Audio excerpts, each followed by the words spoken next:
De la violence, du désespoir, de la justice, des personnages déjantés et de la testostérone, bienvenue dans Cinéculte.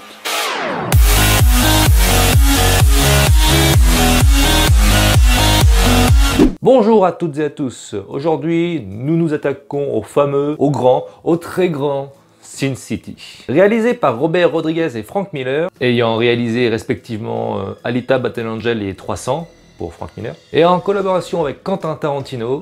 Oui, ça fait quand même 3 réalisateurs pour un film. Sin City a su faire parler de lui. Adapté du comics du même nom écrit par Frank Miller, Sin City sorti en 2005 et eut le droit à avoir une suite en 2014. Ce qui nous frappe ici et qui fait que le film est sorti du lot, c'est son esthétique noir et blanc et son côté bande dessinée. Alors moi, n'ayant pas lu les comics, je sais néanmoins que les réalisateurs ont réussi à retranscrire le plus fidèlement l'œuvre d'origine sur grand écran. Donc pour les liseurs, vous n'aurez pas de surprise au niveau du scénario, puisque c'est vraiment copié, mais au moins vous aurez le plaisir de visionner une bonne, voire très bonne adaptation. Qu'en est-il du film? Personnellement, j'ai eu l'impression d'être en apnée tout le long de l'histoire et de respirer une fois le générique arrivé. Alors oui, c'est un film qui divise énormément, et quand le film se termine, tu te demandes vraiment ce que tu viens de regarder. Et je dis pas ça en étant péjoratif, hein. Je pense que tout ceci est dû au casting qui transpire le charisme à outrance.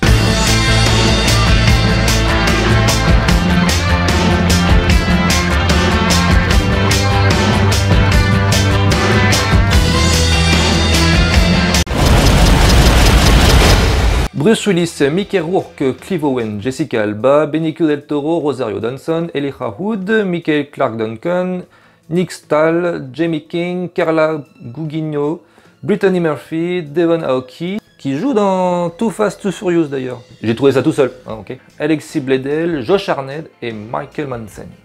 Michael Madsen? Ou Michael? On a quand même 16 noms d'acteurs connus. Moi, naïf comme je suis, j'ai commencé à regarder le film sans avoir vu le casting, et donc au fur et à mesure que le film avance et que tu vois des têtes que tu connais, c'est presque dans un rêve en fait. Casting, c'est fait. Le film raconte, à la manière d'un Pulp Fiction, 3 petites histoires qui se connectent à peine.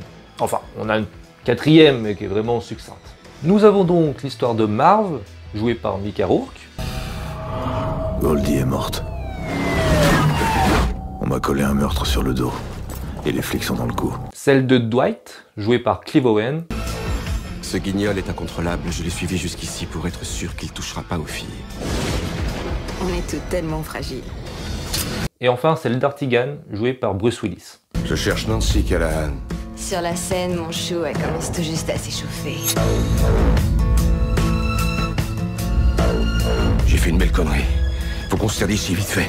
Enfin, je dis qu'elle se connecte à peine, mais elle réussit à créer une atmosphère unique et cohérente, malgré l'hétérogénéité des trames. On a des héros durs mais droits, massacreurs et amoureux, de bien belles femmes, hein, soit dit en passant, quasiment indestructibles et terriblement amochés. Je pense notamment à l'histoire de Marv, où là ça bourrine pas mal quand même.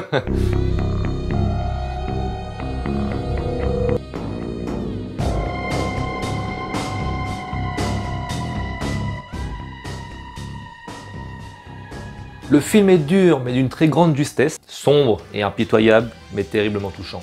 Alors ajoutez tout ça à l'excellent casting jusque dans les seconds rôles, ainsi qu'un petit caméo sympathique de Frank Miller lui-même. Il y a une ferme entre North Cross et Lennox.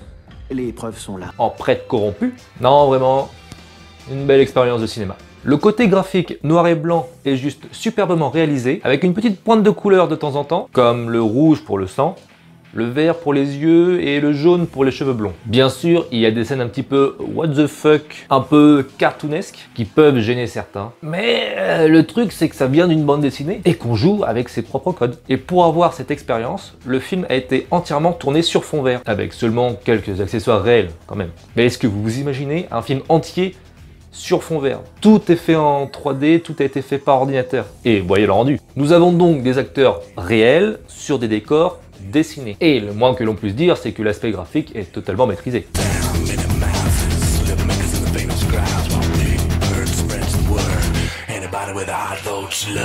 Ici, la narration tourne avant tout par le biais des pensées des protagonistes, révélant leur point de vue, leurs états d'âme, selon la situation. Les Condés, c'est quoi cette embrouille? Et ajoutant de l'épaisseur tout en éclairant l'intrigue. Je pense notamment à l'histoire de Marv, qui est le mec le plus bourrin du film, mais aussi le plus philosophe. La prison a été un enfer pour toi, mais cette fois tu vas prendre perpète. L'enfer, ma beauté, c'est de se lever tous les matins et de pas savoir pourquoi t'es là. On ne s'ennuie donc pas à les écouter sortir phrase culte sur phrase culte. Salut. Je me présente, je suis le copain de Shelly, je suis complètement taré. D'autant que le tout est bien narré, avec un scénario bien construit, tenant en haleine le spectateur tout du long. L'ensemble est servi par une BO qui nous gâte d'une musique qui installe toute la noirceur et la poésie du film. Parce que oui, nos personnages sont peut-être très bourrins, mais ils se battent pour des personnes qu'ils aiment. Et ça, c'est beau. Il y a donc des scènes poétiques, gore, marrantes, parfois les trois à la fois. Je résume. Une bagnole digne de ce nom, un moteur puissant et un méga coffre. Dans un autre registre, certaines scènes sont malsaines et font plutôt flipper. Je pense notamment au personnage de Kevin, joué par l'excellent Elijah Wood, qui a un regard de psychopathe.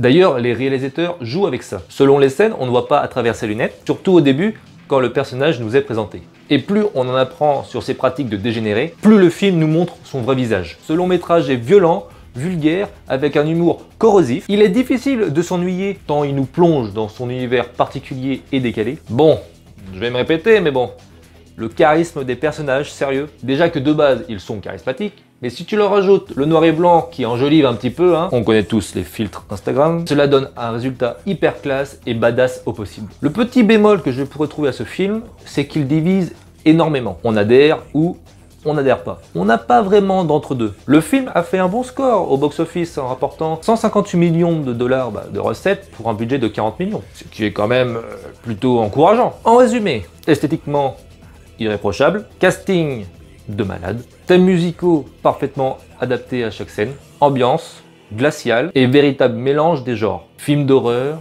thriller psychologique, mais aussi film d'amour. Mais oui, sans compter les dialogues et les répliques cultes qui peuvent parfois aujourd'hui être encore d'actualité. Le pouvoir vient du mensonge.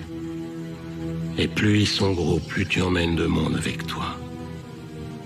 Une fois que tous les pigeons sont convaincus que ce qu'ils pensent au fond d'eux est faux, tu les tiens par les burnes.